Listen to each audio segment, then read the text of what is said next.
Hi, my name is Mary Spender and welcome to Series 2, Episode 3 of Tuesday Talks. This series will consist of 10 interviews in total with some of my favourite musicians. You can watch the interview in full here on YouTube, but if you prefer just to listen, then you can also download the podcast, which is available everywhere now.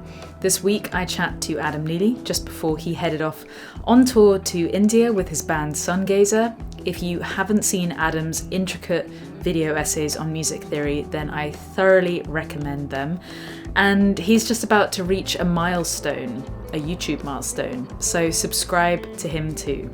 This whole series is brought to you by DistroKid, my favourite music distribution service, which gets your music into online stores and streaming platforms, and there is a link in the description for you to get 7% off your first year.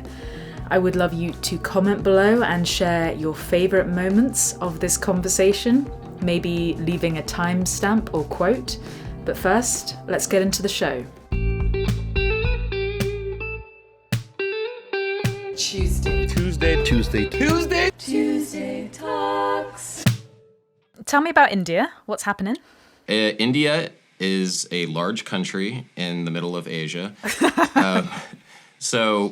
A good friend, Shub, is a guitar player, and he has a really amazing band, and he's bringing my band, Sungazer, to India as part of like this whole thing with a couple of jazz festivals. So we're doing the Jaipur Jazz Festival and something else.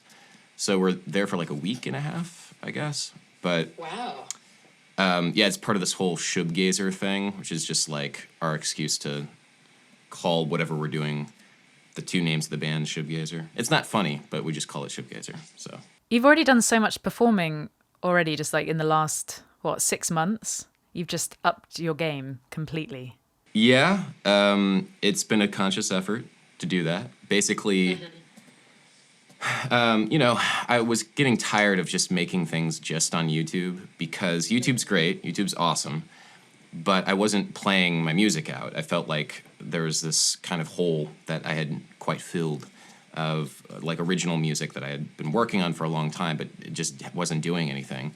And it was basically a conscious effort. Like I hit up Sean, their drummer for Sungazer, and said, hey man, like,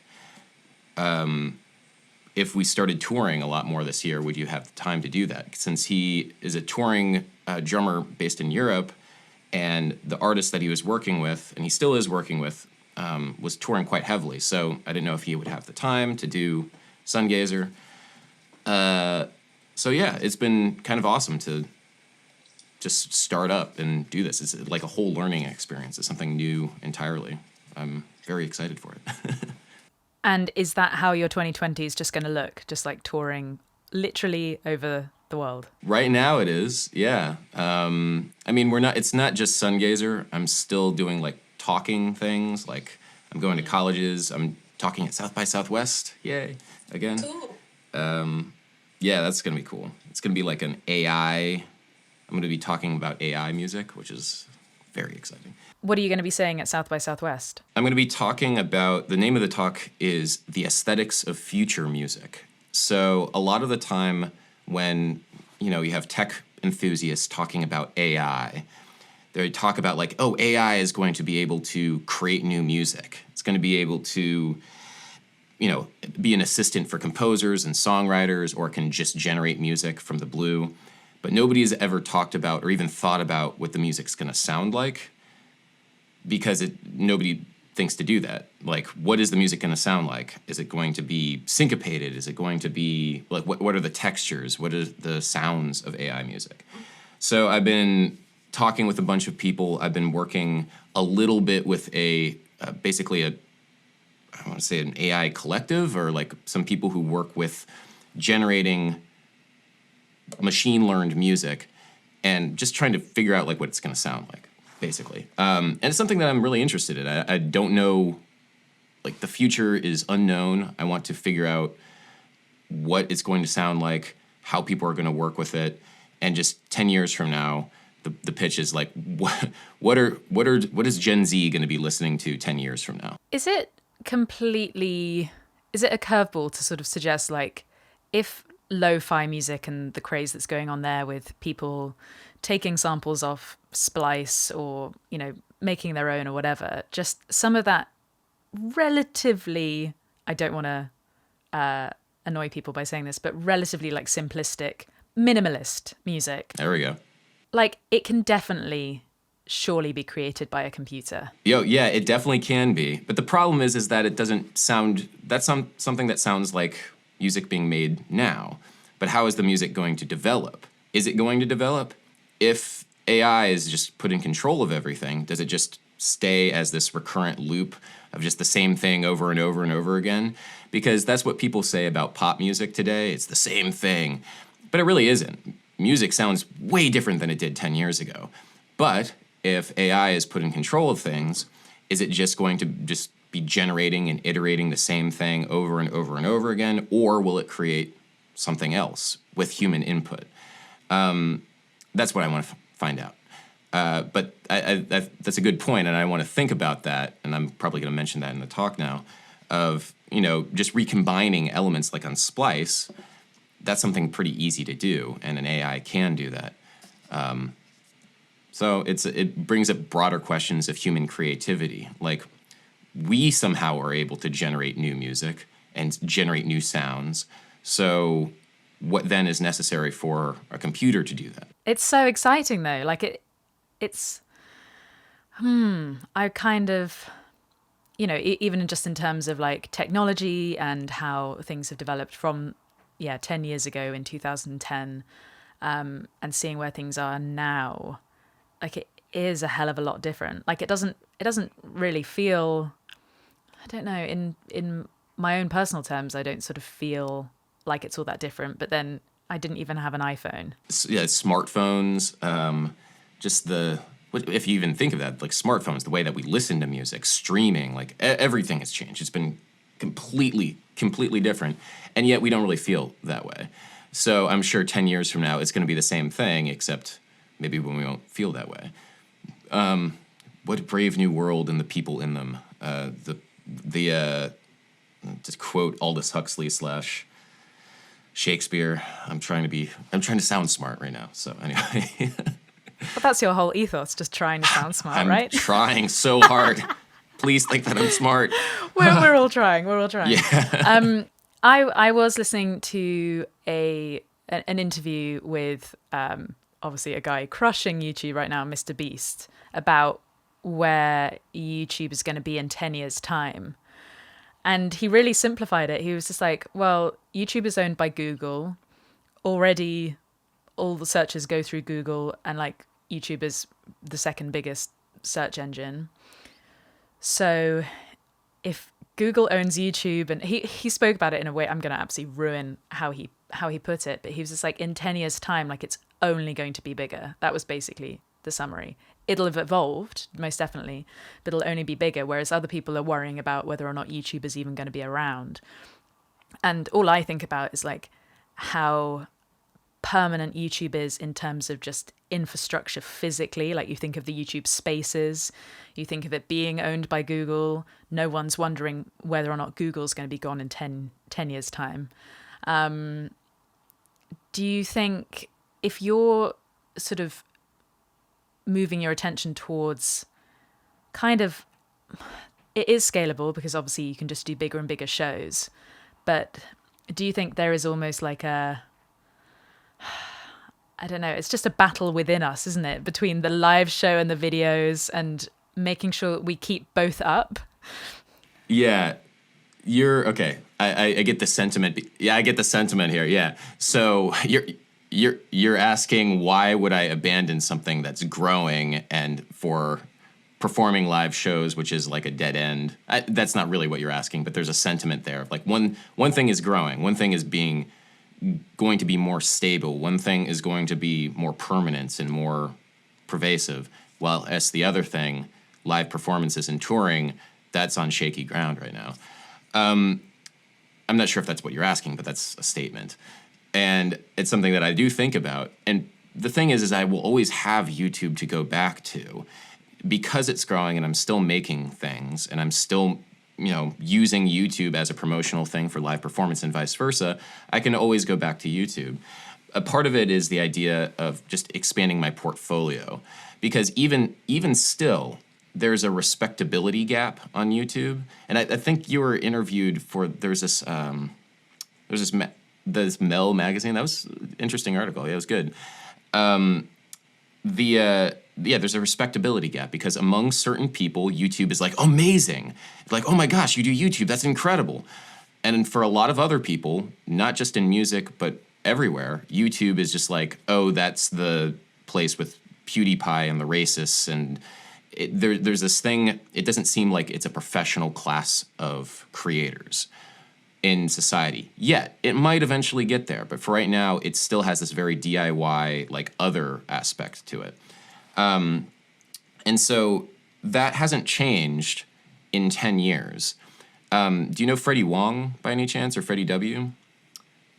He is a great director, and he made this channel called Rocket Jump, and he's done like all of these movies and shows and things basically with the budget, like very, very shoestring budget, but essentially as an alternative to Hollywood.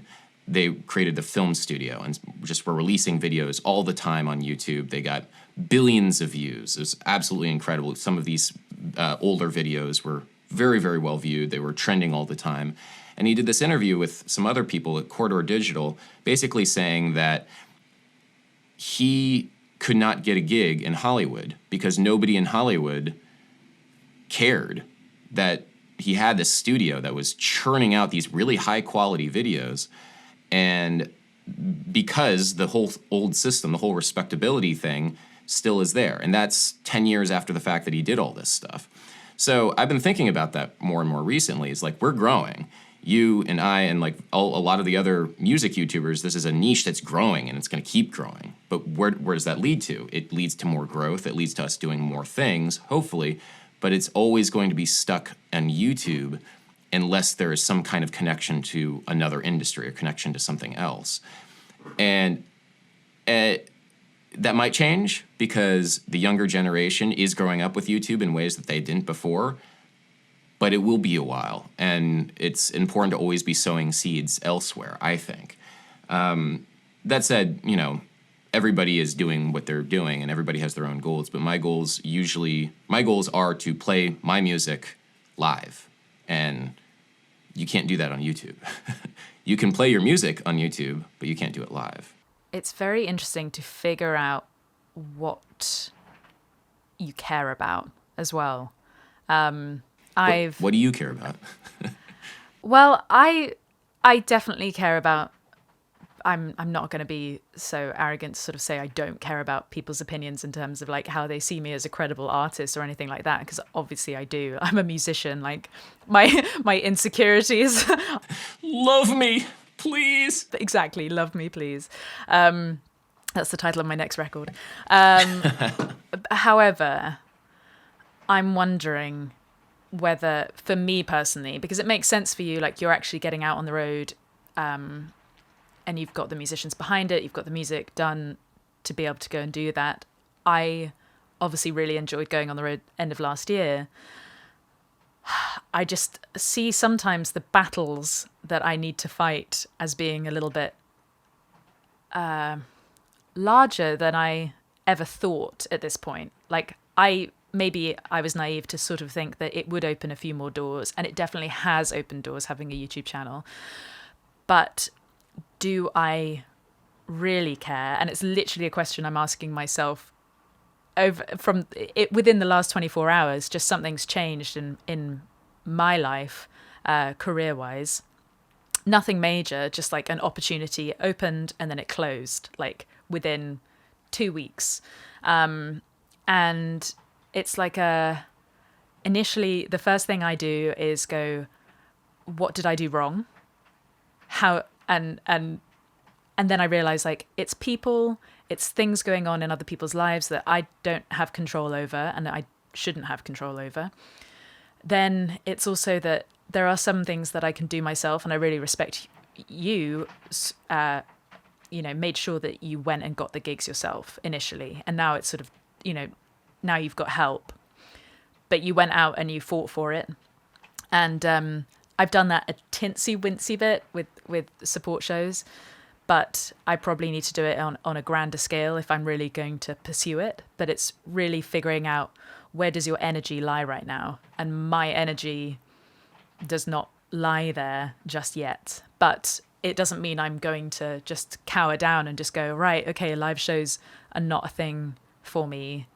They're not a thing for me for the next 6 months. But that's okay, because even if I was booking a tour now, I wouldn't be booking until, I would be booking for September right now. So can I put a few pieces in place to make sure that I've got some gigs in September, not a whole major tour like I hoped.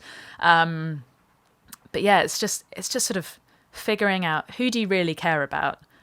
Do you care about music industry professionals giving a shit about you? Excuse my language, but do you really care? Or do you care about reaching your audience as quickly as you possibly can, and making sure that they know that you're trying?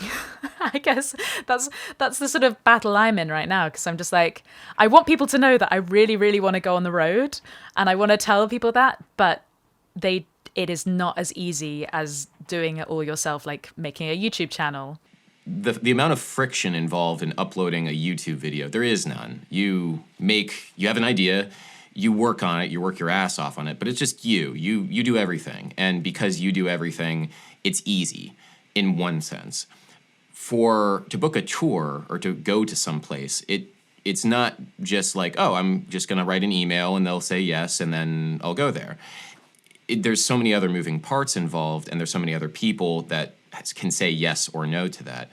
And so it feels really disheartening sometimes when people say, like, please come to Brazil. Like, dear Lord, would I love to go to Brazil. But it's just not, there's not the infrastructure. Like, there's not, it's too difficult, basically. At this stage of the game for my career, for like a little, jazz fusion band to like fly to do a Brazilian tour. It's when people get, like, I don't want to say upset or disappointed that I can't go to a place or don't tour more frequently or all that stuff. It's because YouTube is way easier to see me. It's so easy to see and consume the content, and there's always this assumption that's like, oh well, they're doing really well on YouTube, they can go other places in the world, but it's logistically, there's too many people saying no, too many people to like appease, basically, with the touring. And like you said, it's an energy thing. Am I willing to put in this energy? I need yes and no. It is a lot more difficult than I assumed, actually. There's a lot more moving parts. The people who have been touring this whole time, I'm starting to see how they do it and realize, wow, you guys really, there's a whole system here. There's a whole industry around touring that I just had no idea about, because I was so in my like session musician world, my YouTube world, and now I'm in this other world. It's a learning thing, but it all depends on where you are in your career. And YouTube's awesome. Like, there's a reason why we do this. Yeah, I guess it's just the difference between permissionless and then permission. And I think maybe I'm just not that good at asking permission over things. And I'm trying to find hacks. I'm trying to think of ways to do everything. There's so many damn emails, so many email threads. So many emails. So much admin, so much operation behind everything. What I've realized about touring is the reason, however long ago, it wasn't even all that long ago that it's kind of changed, but before cell phones, before smartphones, people would disappear. They'd make a record, they'd be everywhere, and then they'd disappear for 2 years touring. And although you can stay connected now, I do still feel the same way until you have, again, more infrastructure behind you to help with those videos that you kind of need to create on a weekly basis, or whether you store some videos and release them while you're away. I've been batching. Yeah, I've been working on that. It's killing me right now. I'm only one I'm only one video. Like I have next week's video, but even then, that just like killed me. Anyway, sorry. Yeah. Well, but making content on top of content it's so tricky. And every time someone asks me if they should do YouTube, I'm like, yeah, get 10 videos under your belt first and then upload them, because maybe you'll actually always stay 10 videos ahead. But at the same time, the whole point is that you need to be able to move quickly and move things around if you can. Yeah, it's really interesting. What's the biggest lesson you have learnt in terms of, all these touring artists, and then you witnessing that there is a whole thing around it? Stay hydrated. Don't drink too much. Take care of yourself and your body. Focus on what it is you're doing, and don't try and split your attention to creating YouTube videos while you're on the road. Splitting the attention, that's the thing that really kills me. I've figured out little ways of vlogging, meaning like I'm not going to try and tell a story while I'm here. I'm just like, hey guys, we're here at Soundcheck. This is some stuff that we can, do. I'm not paying any attention to the story of what's going on. I'm literally just filming little things here and there so I can stay focused on the music making as well as the logistics of being on the tour. Rhett, I know, does tons of tour vlogs, and he's working as a sideman, so he doesn't have as much headspace dedicated to being the front man, which is a front person. But at the same time, the amount of stuff that he vlogs, I'm just like, how the hell are you doing this, man? It's such a like you have to split yourself in two, because you are doing two jobs at the same time. And people think that when you're touring, you're just performing like that 1 hour slot.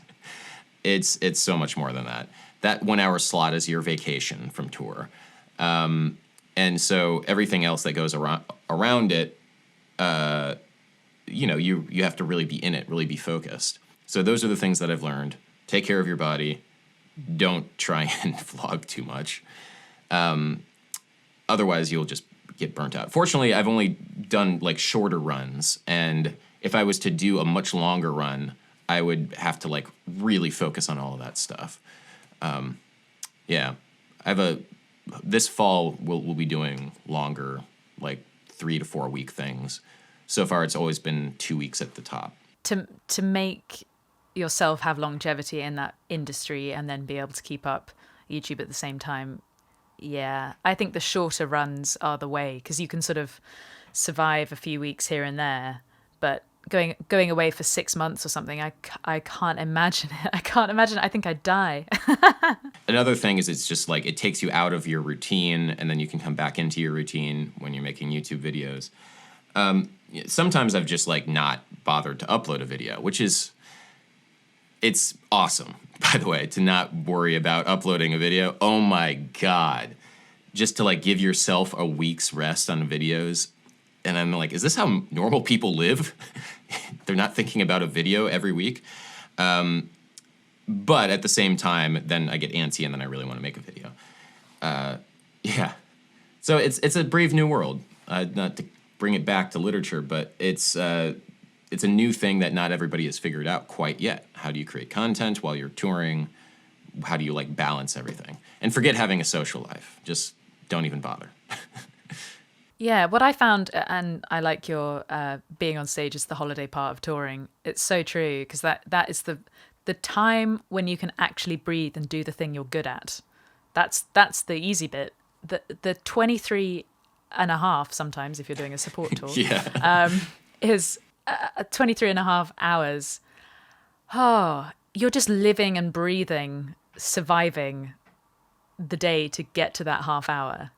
And I've witnessed it take its toll on musicians really hard. But again, it's the same, like they'll take a break from touring and then they'll get the itch again and then they'll want to go out again. So it's sort of just like, I guess it's not the work-life balance thing, it's the work-work balance, which I guess is the key to being a YouTuber. It's like, don't expect yourself to have a social life really at all. If you're really trying to grow something and hit it hard. But if you're trying to run a YouTube channel and tour at the same time, then it's the work balance. It's just the two different jobs. You're so right. Like it's such enjoyable work after all. It's just like, how do you make sure that you're doing the best that you actually can for an audience that's paying to see you live, or supporting your videos in some way? It's just making sure you're not completely under that sort of weighted pressure. When you did the support run, when was that? That was November. November, yeah. Were you able to vlog? Were you able to do YouTube stuff while you were on the road? Yes, and it's February and I haven't edited the videos. Yeah, now you just have all this footage and then you're like, what do I do with it? And you're just drowning in all this good stuff, maybe? Yeah, really good stuff. Really good stuff. Like, I've gone through it. I think I had hoped for more videos to come out of it than I probably will be able to manage, but I loved your, full half-hour tour documentary. I'm not going to do that one again. Well, the thing I kind of want to do is kind of do something a bit similar, but I, for my Patreon supporters, every day did like a little summary when I was back in the van every morning. Luckily, if I hadn't had Rob driving me, I would have definitely not been able to do this, but I just wrote a little short journal entry. We'll make it sound hip. Journal entry. And I'm now realizing, like, oh, that's going to be really handy for me to remind myself of the best and the worst bits, because I was pretty honest in it. And I was like, okay, this morning I woke up with a migraine, and it was we actually had a morning off and I was ill.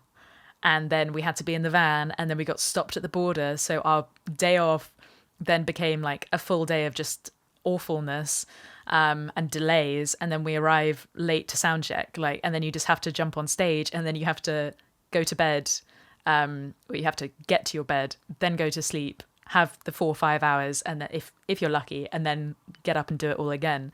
But yet it was one of the hardest things I've done in the last few years. Definitely not one of the hardest things I've ever done, because I used to work normal jobs. But it was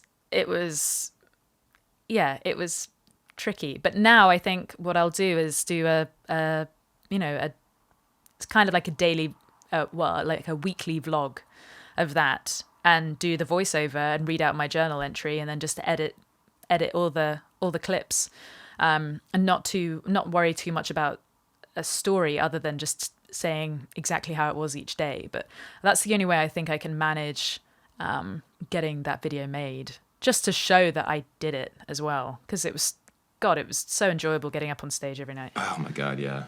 How much are you thinking about story when you're shooting? That week, not at all. I'm actually trying to learn to tell the story later. Yeah, the thing I'm always afraid of is I feel like it's so much better and more authentic to be telling a story as you're doing it. Like, all right, now this is happening right now. Oh my God, I wonder if we can do it. And I always feel like it's harder to tell the story afterwards, although it's in some way easier. It just doesn't feel as like authentic, getting that authentic YouTube experience. And so I'm trying to learn how to do it less in the moment, because I always turn on my like in studio explainer voice, and it never feels right. I have learned a lot from you about like just how like, hey, we're here. This is what's going on. I hope this is happening. Like just talking to the camera like that. And, the in-studio explainer voice is great for when I'm in the studio. But, like, actually in the moment, I was like, I'm too self-conscious about everything. And you can't afford to be that when you're thinking about, okay, I got to remember on this song to play this thing differently, and just, like, stay focused on the music that I'm trying to make, rather than stay focused on the story of the YouTube video, of the vlog that might get released or might not get released. Yeah, your music is somewhat intense to be able to perform live every night, and you really have to be in it. Whereas luckily for my little rocky songs, I can just kind of forget everything. I don't have to worry about where I am or what I'm doing, especially being solo. I can hide behind my instruments and the flash, though. If that makes any sense. I can hide behind, like, I can move my fingers, that's great, but, like, I'm not as exposed as you're singing solo on stage. And I feel like it's a very different thing, but it's less exposed, my thing. Really? I'd say Oh, your thing is yeah. way more exposed. Oh my gosh. If I just play, there's like lots of musicians playing notes and people are like, "Oh my gosh, that's great." But it's like it's not my person exposed as opposed to a singer singing songs with lyrics and alone on a stage. Everybody is like glued to you rather glued to the spectacle of notes, I guess. I don't know. That's something that I think I've talked to some people about this, but instrumentalists can hide. We can definitely hide, and so it's less about, if I make a mistake, that sucks, but at the same time, there's going to be about 50 other notes that will come very soon after. Where I see if I make a mistake, and unless people really, really know the music back to front, I can either be like, yeah, I was changing it up because I'm solo on stage and I can do what I want and own it, or they wouldn't even notice because you just sort of adapt. And I think that is the key to all of this. It's like, have you done your homework when it comes to performing before you start YouTube? Because if you actually want to be a professional musician and use YouTube as a tool to drive that, drive an audience to your shows and stuff, if you haven't done the brutal hard work that is live performing before you then take a year or 2 or 3 to build the YouTube channel, you're going to be caught out, because then even more people are watching. I'm so glad that I got a lot of bad gigs out of my system. I'll still have bad gigs, obviously, but other things will happen. But thank God. At least people know I can also sing in tune, sometimes sing in tune live and play guitar at the same time. Like, at least that is evident, because otherwise it would give me a lot of anxiety. Oh man, I'm not going to call out anybody specific. Do it. Let's cause YouTube drama. I actually forgot her name. So the Sungazer show. All right, yeah, I guess we'll start some YouTube drama. The Sungazer show in L.A. I'm not going to say the venue because then you can look it up. But we Be careful. We did a show in L.A. and we were the late show, and there was an early show of a YouTuber who had gotten very, very famous by her YouTube videos, and they were like, I'll just say they were YouTube videos of just like her in her room singing songs, and they got millions and millions of views.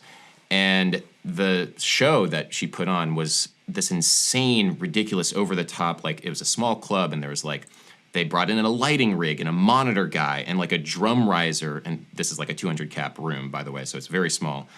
And they put in so much effort into all of the accoutrement of live performance, but it was honestly one of the most, I'll say it this way. It was not a very overwhelming performance. It was very much like live auto-tune, singing to track. It was a very, very monotone performance. And not to knock this person, because she's young and she's learning, and the way that she got famous was through YouTube and not through live performance.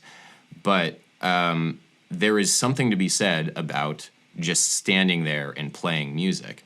And the artifice of YouTube, it's a great thing. It's a great marketing tool, but it's not a replacement for the ability to stand there and play music live. And that is, there's something, there's something just, pure about it. About getting up on a stage and not to fetishize this at all, but getting up on a stage and just playing and being comfortable playing, because it's really what it is the comfort, your personal comfort with being on a stage and performing. And that takes years. That takes so long to be able to do. It's not your technical ability. It's not your ability to sing. It's not anything like that. It's just being comfortable in your own skin and your own body on a stage. And that's very different than being comfortable in your own skin in front of a camera. Definitely, because, you can't edit yourself when you're on stage. Yeah, you can't be like, oh, another take. Oh shit. Oh, sorry. People, professionals start and stop songs all the time, and they say, "Oh, I forgot the lyrics" or whatever, and that's the whole point of it being live. But they usually do it in a way that it doesn't throw them. They know how to restart it. They'll make fun of it. Everyone can forgive a mistake on stage. Actually, that's pretty much the only place you should be making mistakes. As I know, the sort of classical route is, make sure your practice is perfect, and then once you get up on stage, that's the whole point of it being live. But I just think it's really interesting in terms of feeling comfortable in your own skin.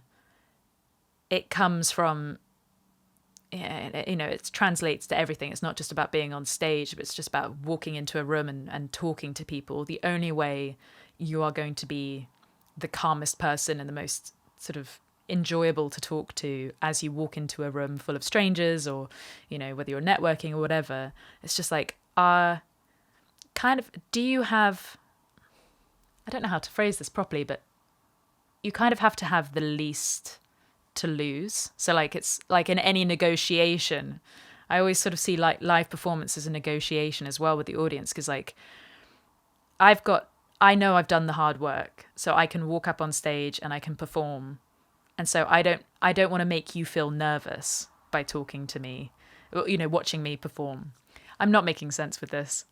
I'm thinking out loud. I think there's several ideas in there that I agree with, but I also don't quite know how to phrase them. Okay, so there's the idea that you want to be not nervous on stage so that the audience doesn't feel nervous. I fully agree with that, because man, do I feel nervous for performers. There's this empathy of the audience. The audience empathizes with the performer, because essentially what music performance is living vicariously through the person on the stage in one way or another. It's like listening to the music and dancing and moving your body, but there's also this element of like, wow, that person's cool. I wish I could feel that experience. And so as a performer, your job is to kind of give people that experience of being that cool, being that self-assured, being that vulnerable, being that human. There's definitely this empathy thing. It's like a ritualized empathy of the audience and the performer, and then we're trying to come together that way. But then the idea of negotiation, I also feel like I agree with that. Or maybe it's not even negotiation, but the audience is judging. Like there's this, like, before the rapport is established, there's like, all right, what's about to happen? Like the audience is not on your side by default. You have to bring them on your side. Even if they came to see you perform, they're not really on your side. There are two sides to this engagement. There's your side and their side, and you might want the same thing. You might want to come together, but at the same time, they are not with you, which creates this barrier. There's like almost this, I don't want to say antagonism, but it's not the same thing. Nobody is on the same level. That's how we do this. That's how live performance works usually. If it's a collective performance, if it's like a drum circle, it's very different. Or if it's like, a sing-along or something like that, without like a leader. So there's a lot of like interesting dynamics between performer and audience that you just kind of have to navigate. And if you haven't been navigating this dynamic for a while, it can be incredibly terrifying. It's one of the most terrifying experiences. It's like, if for anybody who hasn't done it, it's like getting up in front of the class to do a class presentation in school, except that's your job and you have to do that every day, and the class will be like visibly angry if you don't do it well. So yeah, and they have something on the line. They've financially invested in the show. Thanks for you've turned that around in terms of actually helping me make some sense. But I guess I'm not sure if that was at all what you were talking about, but I wanted to talk about that. Was it. That was it. And I think it's the being in the best shape as well. How did you stay fit on tour to be in the best shape? Because I came back from my tour and I was sick as a dog, and I thought I was going into it in like relatively like healthy endeavors, and then I realized I was like, I cannot drink while I'm doing this. I can't eat badly, but all I had access to was beige food. Because like you're on the road and then you stop at a service station. There's not like Yeah. I mean, oh, that's a great question. Water, I generally try and avoid eating until the venue. fasting. Yeah, I tried to do that. It didn't work all the time. Nuts, like simple protein. I'm not the best at this.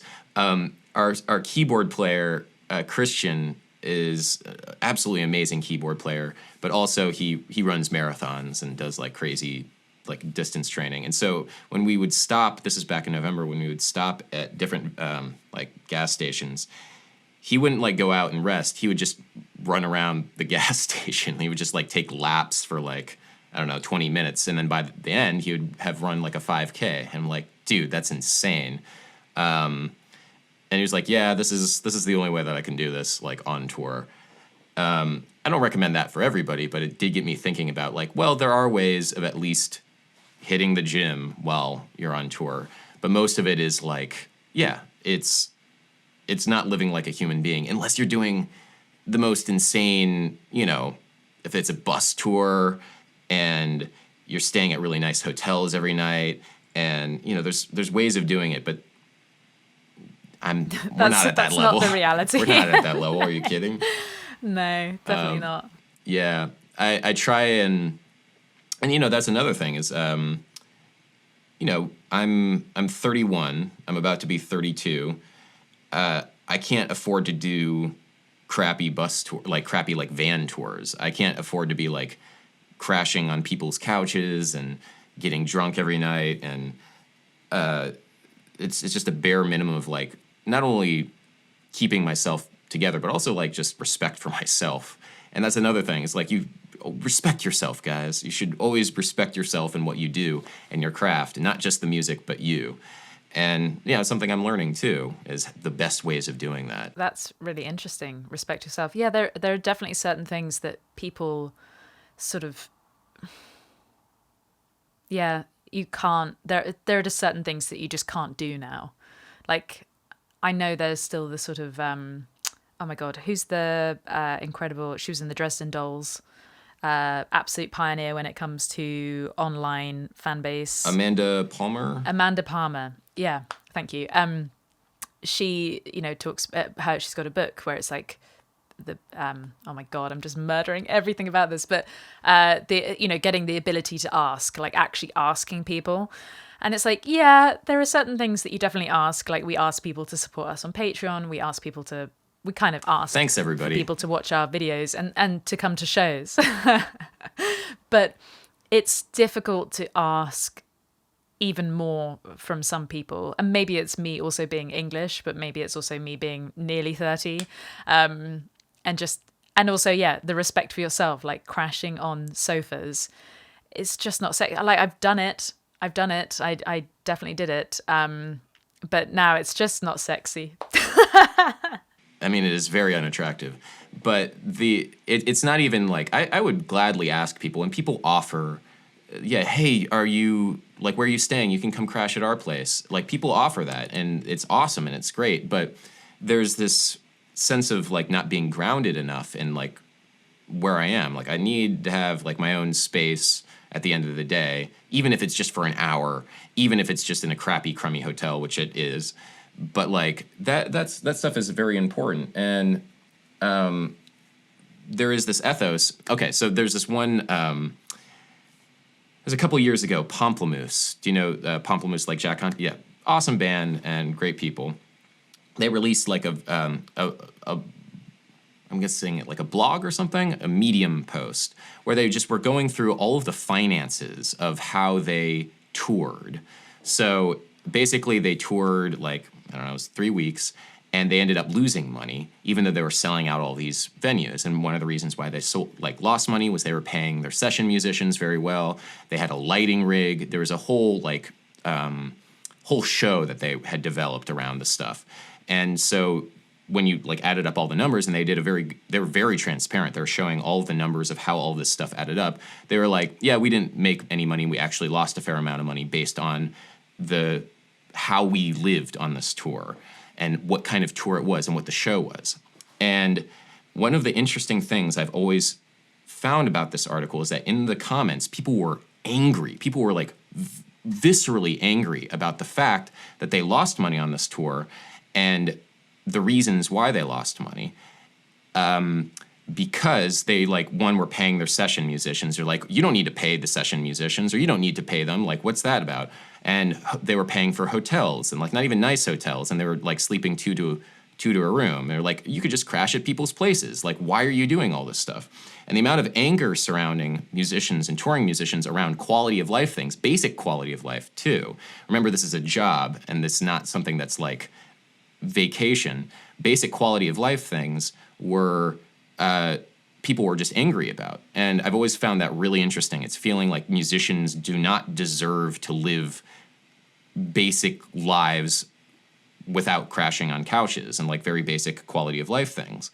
That article always stuck with me, and the reactions to the article always stuck with me, because every other human being on the planet, you don't get angry if they live and sleep on a bed when they could be sleeping on the floor.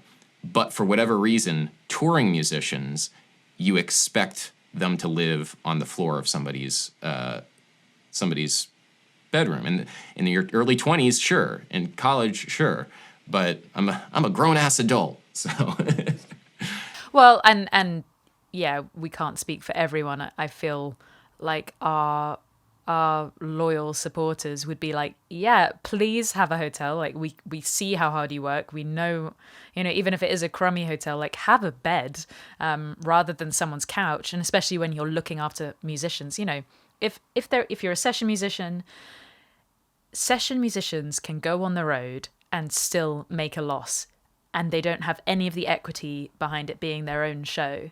So if you don't pay them well, it's just a night, it's something you just can't do to another human being, especially as being like the person whose name is on the ticket.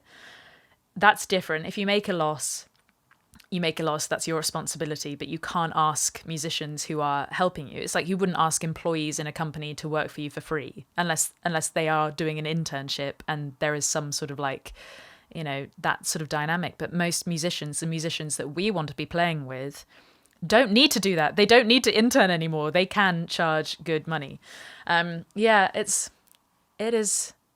very difficult to navigate all of this. But you're crushing it. Oh, thank you. Well, it seems like you're crushing it too. I mean, you crushing the YouTube game. I even told you in a text, and you were curious about like what it was. I see within a year or two you exceeding everybody else in our sphere, just based on how fast you're growing and also the widespread appeal of what it is that you do. You're crushing the YouTube game. So, well, that's very, very sweet of you to say. I'm not gonna rest on my laurels and just be like, cool, Adam Neely says I'm gonna.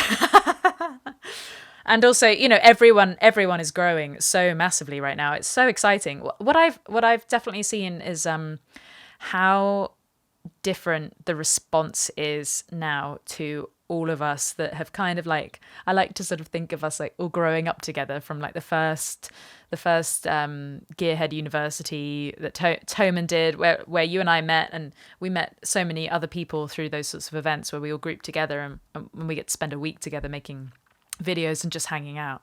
2 years ago, right? God, only a year and a half. Oh my gosh, I've only known you for a year and a half. I feel like No. Yeah, May of 2018. That is not a very long time. Well, so I'm intrigued to see where this all goes, because it's just like we were all kind of the underdogs.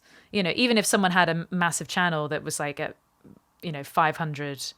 I met Paul Davids at Montreux Jazz Festival, and that was 2018. And he was on 600K. So like his growth is just ridiculously good. But it's now making sure that we still show our audiences. It's literally still us. It's still us editing our videos, still filming them. Although the numbers are changing, the people haven't changed. But I've definitely noticed a shift in us being memed way more. I mean, you've always been memed because you're so memeable, but we're now, it's all super strange. It's super strange.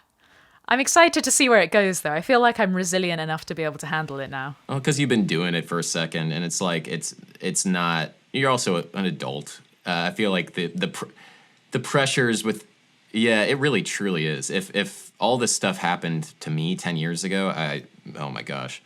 Have you been recognized on the street, like when you go out, just in life? I don't really go out anymore. Oh, okay. Yeah, I've been recognised at my local pub. You and I got recognised in Salisbury that one time. Oh, yeah. And you literally thought I knew the guy. And I was like, I don't know the guy. But he wasn't all that impressed to see us. I was like, that's Adam, Neely, and Mary Spender. And they kept walking. Yeah. You kept walking and I was like, please love me. Yes, tell me how fabulous I am. Yeah, just bearing all my insecurities. Okay, actually, I do have a question from one of my Patreon supporters. And this comes from David. How do you deal with receiving hate in YouTube comments? And also, how do I? It's my biggest reason for not posting videos, aside a general lack of time and talent. That's so humble. Thanks, David. But how do you deal with hate, Adam Neely? I ignore it. Okay, so for the longest time, I ignored it or I trolled back. So, like, if somebody was, like, left a really long just comment, just hating on whatever it is I was posting, I just would type sorry, period. Or, like, things like that. And people immediately like, wait, what? Because when you apologize for hateful comment, but like blasé apology, that takes all the power out of them personally. But at the same time, it might affect you. I've stopped reading comments as much as I used to because it got too much. Even if the comments are great and lovely and there's some fantastic discussions happening in the comment section, sometimes there's one or two that get to you. I've seen basically it all. I've seen all the stuff that might hurt me as a straight white male, which is not that much. But at the same time, like I've seen everything that I might personally be like self-conscious about, comments about my body or anything like that. I ignore it and I move on. Basically, that's the only way of dealing with it. Either troll, which doesn't always end well, or ignore it. And it can be difficult. That is a very serious issue, especially if you're part of a marginalized group, because people will go for the jugular because it's anonymous and it's terrible, and YouTube comment sections are the worst place on the planet. But how do you deal with it, Mary? Well, much the same way. I think we've all had discussions about it, and I have always kind of, at first I had like this little tight-knit community before I even hit 3,000, and then I went on Andertons, and that opened me up to a wider audience, and with the wider audience comes not just people who appreciate what you're doing, but also people definitely who do not appreciate what you're doing. And you kind of just have to stand your ground, like who's going to win here? Like those people, I actually want to feel empathy for them too, and not in a patronizing way, whatsoever. It's just like, if you're spending 5 minutes of your day commenting something like we've both seen on our YouTube channels, you're not in a good place. You just can't be. I know, like, I've spoken to all the people I love in my life, and I'm just like, have you ever spent 5 minutes of your day absolutely rinsing somebody on YouTube? And they're like, no. And I'm like, cool. Those are the people I care about. If someone is absolutely rinsing me, then fine. I don't read comments too. I keep an eye on things. We all have to. We all have to monitor certain things, but I don't bother anymore. And I think it's, there's a rule. I can't remember who, someone incredibly famous said this, but it's like, never apologize and never explain unless you've done something really like illegal. If you've done something illegal and you're a politician or a public figure, then you have to apologize and you have to explain just to save yourself. But when it comes to normal career decisions and literally just putting out nice music videos, you don't need to apologize and you don't need to explain yourself every day of the week. I hope I've been safe in terms of saying that, because I know that can be difficult to get across. I've taken that advice before from you, like several times, just like getting angry about things on the internet, because I can get very upset about certain things, but it's better. It always is better to ignore it if there's no immediate physical danger and if there's no deleterious effect on your career. It's important to let it wash over you. And the idea of like also spending that time on a comment section, people feel like you have something that they don't, and people feel like you have success and all the good things because you have an audience of a large like YouTube channel. And there's a degree of, especially if somebody is feeling lost or feeling like they aren't getting the respect that they deserve, or respect that they do deserve, because everybody deserves at least a baseline level of respect. It's a target. Like everybody who has a YouTube channel is a target because they see you or me as having a fair amount of respect from their peers or respect from people around them. And that's immediately can be very, not to misuse the word, triggering for people. So your idea of empathizing with people who comment negative things, I do fully agree with, which is why it's so important to actually ignore it or not troll back, which was what my normal impulse was. But yeah, it's an interesting place that we are in, where we are receiving direct, vitriolic, negative feedback constantly, and that's new. Like, that's not something, maybe politicians deal with this, but that's like not what musicians have traditionally had to deal with. They might get a bad review, and then that might like stick with them for a long time. But that happens once. I don't know. Maybe it didn't every album cycle or something. Yeah. Not like once daily based on a video that you released. Like it's not once every minute. It's not immediate and pummeling. And so there's a skin, like a thick skin, you kind of have to develop, or just straight up ignore. And you kind of have to do both. But yeah, and when you do find both, and you learn to have both, it just suddenly it frees up a lot of your mental health energy to be able to keep on creating. Because we've all gone through it. We've all gone through those weak moments where you have checked your comments, and it can really destroy your self-esteem. And the whole point of being a musician is us standing up on stage crying like, please love me. Like, we all know that.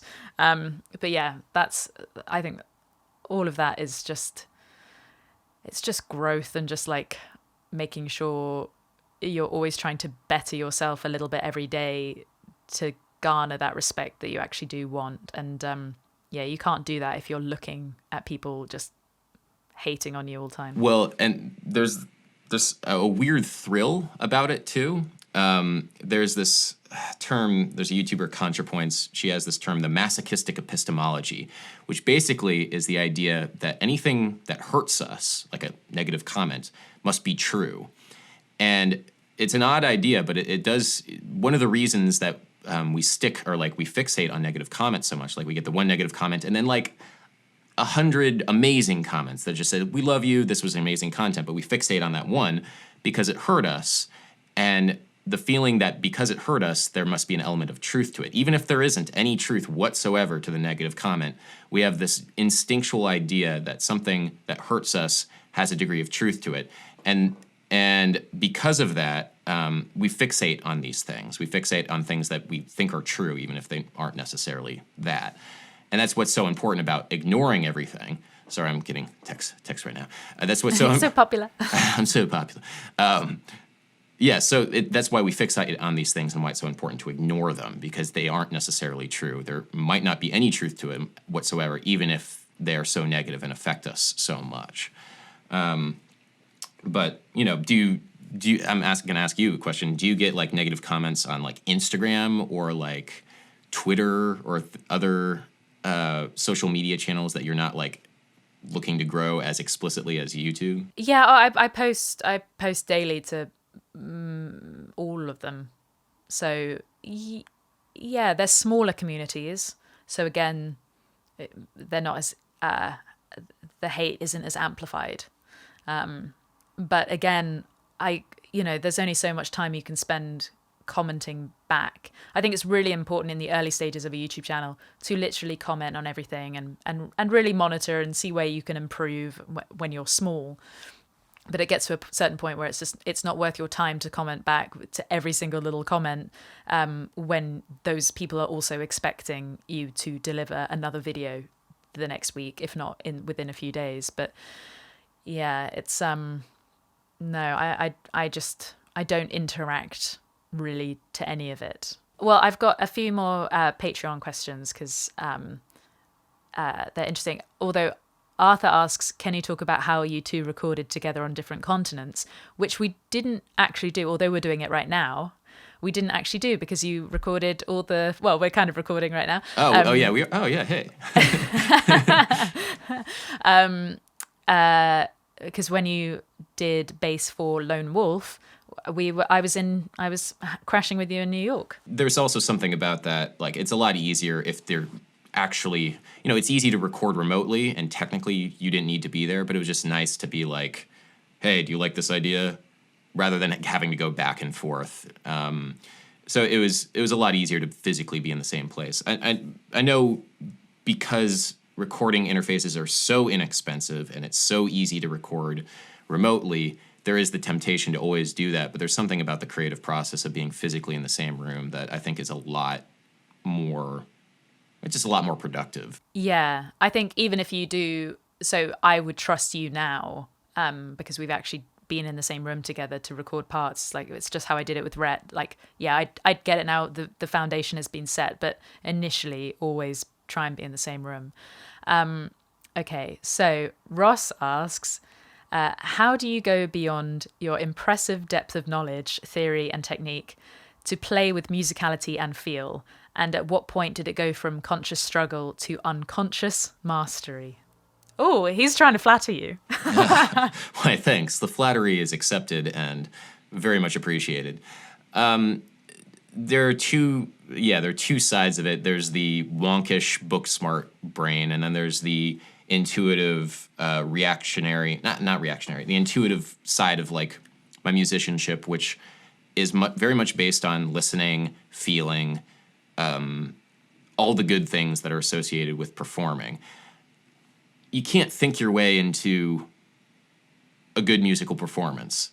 There's something fundamentally embodied about performing, meaning, like, you have to practice. You have to get the music in your body. You have to learn how to move. You have to learn how to feel things away from all of the wonkish knowledge of scales, chords, theory, etc.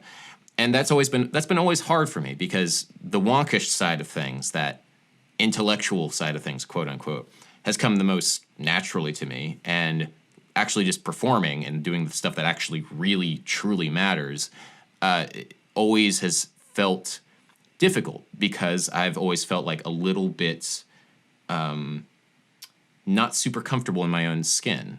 Like, when we're talking about performing, it's always felt like a little bit too, I don't know, like, it's always felt too close to me. And if I could just retreat inside my head and just, like, think, oh, I like the C major scale, and that's not even that complicated. C7 sharp 11, the Lydian diminished on that. Well, versus the Lydian dominant. Technically, Lydian diminished. Okay, anyway. So it's been a struggle, and it's been something that I've been thinking about more recently. Embodying it, feeling things rather than thinking things.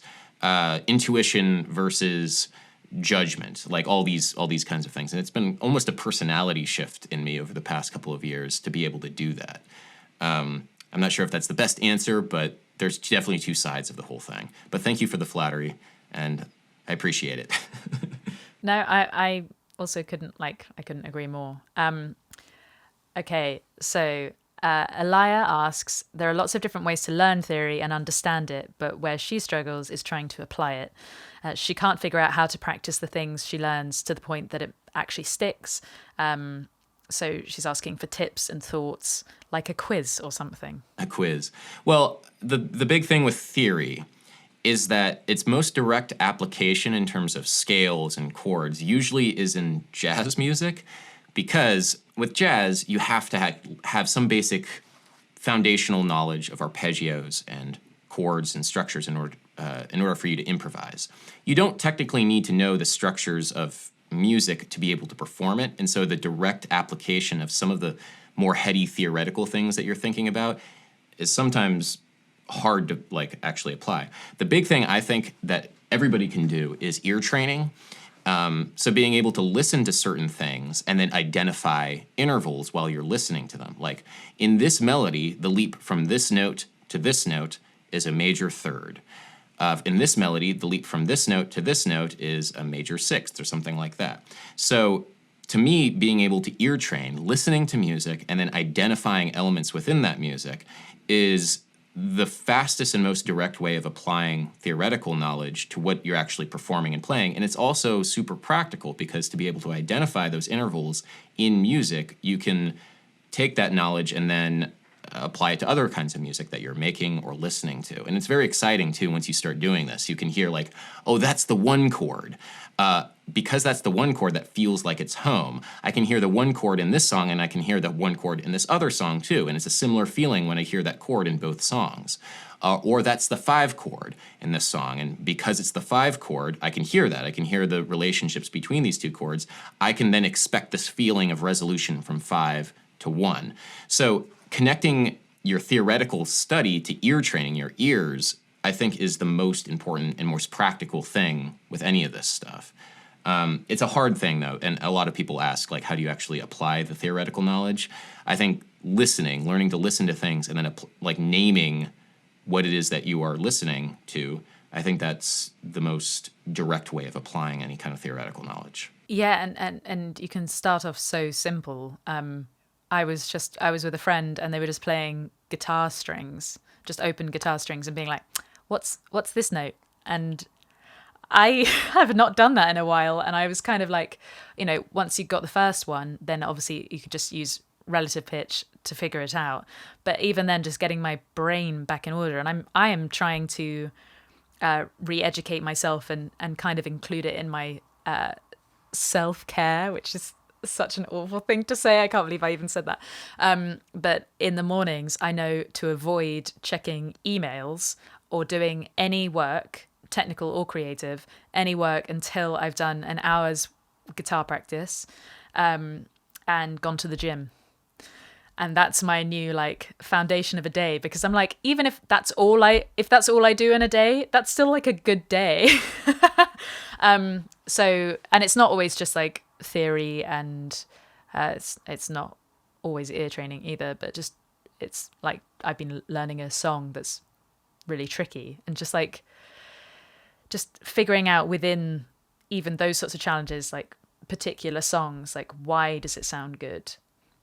I just think song is the best way to learn any of this stuff for me. And I guess, I should probably start looking into jazz way more, because jazz improvisation, all my favorite musicians have a foundation in jazz to be able to improvise over any style of music. Hey, we should do a video. I'll take a jazz lesson with me. That'll be a fun one. Let's do that video. That would be great. I'm going to come across so stupid, but that'll be good. Jazz is easy. It's just you play notes, and then you play some other notes, but you didn't think to play those other notes before you played the first notes. It's easy. And you're only ever one note away, right? Yeah. And even still, those wrong notes, it can be fine. It's jazz. Okay, so we kind of touched upon this already, but Bilal asks, how difficult is it for you to balance your life between content creation, touring, musical projects, and your personal life? It's very difficult. Yeah, I will open up and say that it would be very difficult for me right now to have a kid. I know a lot of people in our age brackets are starting to have children, and that would be very difficult for me to make room in my life for anything that is beyond just what's in front of me, the content creation, the musical projects, all that stuff. I have enormous respect for anybody who can do that sort of thing, but you can tell that it's a struggle for them too. So for me, I think the important thing, like you're talking about self-care, okay, I know that this is how, it might not count as personal life, but this is how I stay balanced in all of this. I try and run. Most days I try and run. I drink lots of water. I will take frequent breaks if I'm feeling overwhelmed and play chess on chess.com, which is my new thing. I like playing chess online. Hey. All these things to just have the mental focus and also feel balanced enough so I don't feel overwhelmed with any one particular thing. Because I've been doing this for a while. I've been making content on YouTube. I've been playing music. I've been recording. I've been doing all this stuff for a while now. And it's a very solitary existence, which is, as you know, it's like, this is always exciting. Like, hey, YouTuber, hey, let's talk about how stressful everything is right now. Oh my God, doesn't matter what kind of YouTube you do. Be like a gaming vlogger or something. Like, let's YouTube together.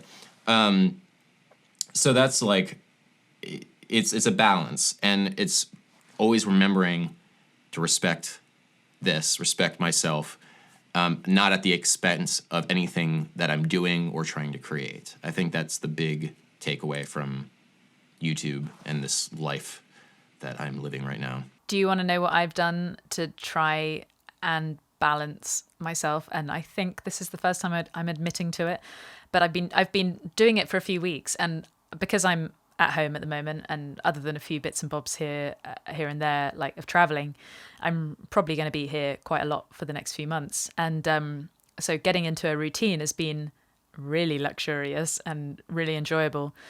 But I've divided, because what I realized is, like, no matter how successful you are, no matter how much money you have, you only have the same amount of hours in a day.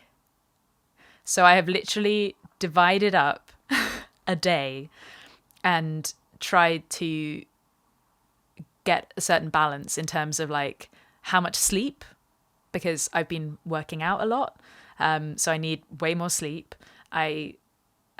Sleep has always been like, I've always been like, it's for the weak. It's for the lazy. I've been getting them 8 hours. and now I'm like, oh my God, I feel so different now. Like, this is so nice, and I can actually make better stuff. So sleep, exercise, guitar practice, which does not, I used to count it as work. Now it's not. It's completely separate. I do not see it as work. It's just like life. It's a thing I have to do to be sane and be able to do my job, but also just for me personally. Creative work, technical work, social life, errands, and what's the other thing? Oh, you have a social life in there. Oh my gosh, that's amazing. Well, I allow for social time. And that's not always going out for a drink. That might just be like a phone call with a friend. But, and some days it's like, it's not even, maybe it's just a social hour with myself. I've forgotten one other thing, but I can't remember. This is going to sound really weird, but like kind of like education, like whether or not that's just actually reading a non-fiction book or a fiction book, or going to an art gallery, or doing something that's like, there's no financial gain whatsoever, but it's enhancing and will make me a more interesting person to other people and to myself too. That's an interesting person to yourself. I think about that a lot. Like, am I interesting? Am I trying to make myself interesting to me? I think, I don't know, that idea of like self-enrichment for your own benefit. Yeah, I'm very much on board with that. Maybe part of the traveling and touring now is for that, so that I feel like I am more worldly, or feel like that I have seen more and interacted with more and talked to more people, because it's enormously rewarding that way. Touring is exhausting, but it's so rewarding for the sense of like, I've now seen stuff. I've done that thing. Now that can inform my decisions in the future. And that's, as long as I'm taking care of my body while I'm doing that, I think that's along the same idea. You have to like yourself to win this whole game. Like, that's it. Like, you have to be able to do the things. It's an ongoing battle. Therapy with Adam and Mary. It's always an ongoing battle, obviously, and I think if anyone's arrogant enough to be like, yeah, I really like myself, then yeah, probably don't. But it's sort of learning, always like learn to like yourself. I don't know. Oh no, maybe I'm being too short, too cutting. Well, Do you like yourself? Emma, that's a good question. I think for the most part, yes. Although I do, the more that I think about myself, the more glaring flaws I see in myself that are. I can forgive. I can forgive those flaws. So that's been the thing of being forgiving the fact that I do this, forgiving the fact that I do this. Whereas before it was just like things I just hated, and now it's like, well, this is who I am.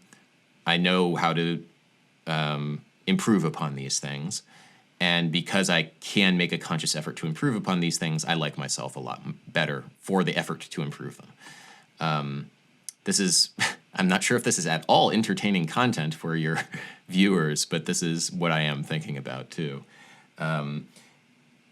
Like making a YouTube video is something I do very well. I know how to make a YouTube video. Like I not even, this is something also that I took from Victor Wooten, the bass player, is recognizing what it is that you do very well and saying it is not arrogance. It's literally just stating the fact, because to provide false humility to it is also a kind of arrogance. And so I know what it is that I do very, very well, and I can say it. I feel nothing about, like, I don't derive self-pleasure from the fact that I do this well. It's just something that I do well. But then there's all these other things that I don't do well, like balance life, balance social relationships, just empathize with certain people versus others. That's what I want to try and do more and more of. And I can also stay very dispassionate about those like things I don't do well, and just accept them for who I am, and know that I can work on those things too. I think it's just realizing like we're all doing the best that we can, really. And if you're avidly not doing the best that you can, then that's seek professional help. I don't know. If you are constantly at your own throat, that's not very healthy. And yeah, I think you're right. I have never thought about it that way. Okay, let's move on to lighter questions before we get into therapy hour. Which album or artist have you recommended to your family and friends the most? Kendrick Lamar's To Pimp a Butterfly. I mean, most people know the album, but I think that is the best album of the 2010s, and I think it's also the best jazz album too, because I feel like that album, To Pimp a Butterfly, is a continuation of the tradition of jazz music, Black American music, in that particular tradition, and its biggest culmination in terms of collaboration between musicians, artistic statement that Kendrick Lamar was making, hip hop, everything. It's an amazing, amazing record, and I think more people should listen to it, even though it's already considered an amazing masterpiece. I think it really, truly is one of the masterpieces of the modern era. Perfect answer. Thank you. If you could have a drink with any musician, dead or alive, who would it be, and what would you ask them? I'd have like a lemonade with Victor Wooten. I wouldn't want to get drunk with Victor Wooten. I feel like he's way too classy. And I'd want to ask him about how his relationship with music has changed over his life. Like he's a person who started playing music very, very young, and it seems like he's kept a very healthy relationship with music and his understanding of music up through his adulthood. And I just want to talk to him about how he feels about the music that he makes, which, that I'm sure I'll get a chance to ask him in person at some point. But that's something that I've always been interested in, like the relationship as a kid you have to music, to like a teenager, to a younger adult, to an older adult, and like how that has changed throughout his life. That's probably how. Yeah. I mean, that could literally happen. Have you seen Tyler's video with him? Yeah, it's a great video. He killed it. Very really jealous that he got to do that. But we're all jealous of Tyler Larson. There we go. Okay, tell me about your favorite piece of music gear, or it doesn't actually have to be music related whatsoever, just a piece of tech and the story behind it. I'm gonna cop out and say my favorite piece of gear is just my 2010 Mexican P bass, Fender Mexican P bass. And the reason has nothing to do with the instrument itself, although the instrument's nice, I like playing it. But the reason why I like it so much is because it's been the thing that's been constant throughout my entire professional career. And I have it, and it feels more totemistic and feels more like an extension of my body than necessarily a piece of gear, which it is. It's like wood and strings, but there's so much story behind that one piece. And I feel like that's the case for any time that you have a musician who has just a piece of gear or guitar or instrument. There's a story that goes along with it. There's a feeling, an intimate feeling that you have with a piece of gear because you've traveled everywhere with it. You've played all these gigs, shitty gigs, amazing gigs, mediocre gigs, long gigs. And it's just been this constant thing that's been right next to you that you've been interacting with, that you've been using to express an idea, an emotion, a feeling. And because of that, it is my favorite piece of gear, even though objectively it's okay. And if I handed it to somebody, they'd be like, yeah, it's okay bass. But it's so much more. It's my personal just history with it. And I think that's going to be the case with anything. So that's my favorite piece of gear. And that is way better than my answer. What is your answer? Well, I haven't asked myself these questions yet, but obviously in terms of non-music gear, I really love my Apple Watch. Okay. It's really helped me. It's helped me a lot, and it's wearable tech, which is just an awful thing to say. I was gonna say, those GoPro. Like I love my GoPro. They're super useful. I like putting it at the end. I'm trying to think of like a specific piece of non-music tech that I'm just like, yes, this thing. That shot at the end of your bass guitar is always incredible. Oh, it's so much fun. and I don't think it works as well on guitar because like a bass guitar is already big enough that putting something at the end of it is not taking up the whole thing. Whereas if I put it on a guitar, especially with the little clips that I have, it's quite like an obvious thing that I'd probably only be able to do in here and just, if I was doing like a multi-camera shoot or something. It looks really weird on stage. Some people have said, like, don't put it on there. Yeah. It does look weird, but then the shot. Yeah, it looks, oh my God. Yeah, I love that. It's so much fun. Okay, final question. If you could give your younger self a word of musical advice, what would it be? Don't be afraid to make artistic music. So I grew up with a family of musicians, and a lot of the time I was afraid. Like they did well, like my mom's side of the family, they did well, but they were very much working musicians and session musicians. And I thought that was basically what I wanted to do, session music work. And I was always like, all right, I got to make sure that I have enough session music to survive. So I'm going to play all these sessions and teach all these lessons and do all that stuff. At the expense of trying to like work on my craft of like, all right, what is it that I really want to say and really want to do? And I never thought that doing that sort of thing, making art, quote unquote, or like making my own personal music was financially viable. And so I've always struggled with that. And it's only been recently where I have like a YouTube channel to support and Patreon. Thank you so much, patrons, for supporting my channel. It's patrons like you which make my channel possible. Not to be afraid. I think that's the big thing. Don't let go. Don't be afraid. Things are going to work out. You are the things that you project about your own life generally will come true. And so if you are projecting this fear or projecting this small-mindedness, I guess, about like what you could do, that's all that you will be able to do. So I think that would be the thing that I would tell my younger self. What about you? What would you tell your younger self? It's important to, when you are a musician, whether you're a session player or orchestral player or a teacher or something, is to like do something for you always. If you are lucky enough to have something that is in vogue, like, people who have sat in their bedrooms for years and now are doing really, really well in terms of like lo-fi beats and stuff like that, where they've just like crafted these beautiful things that people are now absolutely obsessed with. If you start doing that sort of thing just for the money, or you try and jump on the trend, you're already too late. So accept that you're already too late. Don't try and do something that doesn't bring you joy. Like I've found this with rock music. Like I used to call myself pop music, and I was like, what am I doing? It's not pop music. I'm not even trying to do pop. It's a normal band. 2 guitarists, possibly no keyboard player whatsoever. I've sort of tried to dive into the sort of soul side, and I was like, I just want 2 guitarists on stage, and I want a bass guitarist, and I want a drummer, and I want to sing.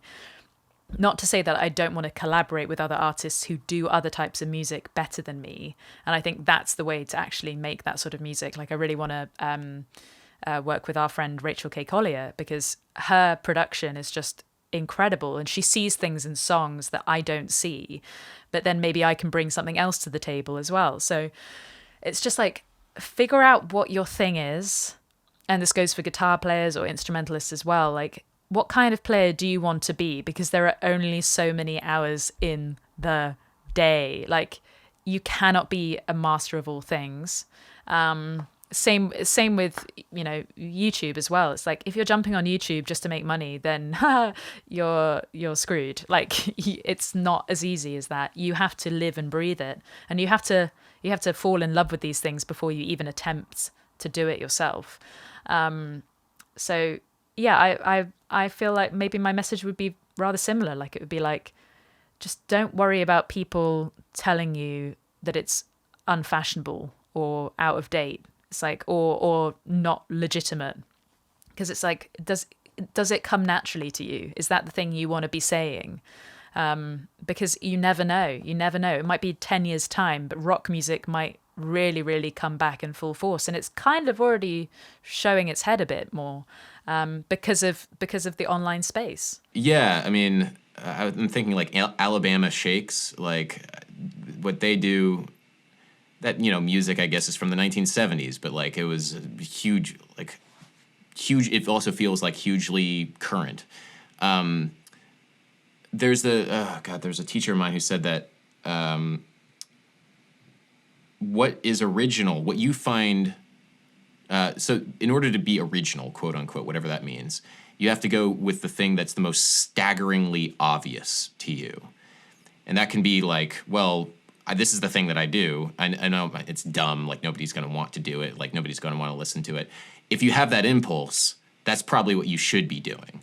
The thing that feels just like the most obvious, the most pedestrian, the most like whatever, is the thing that you're probably the best at that nobody else can do.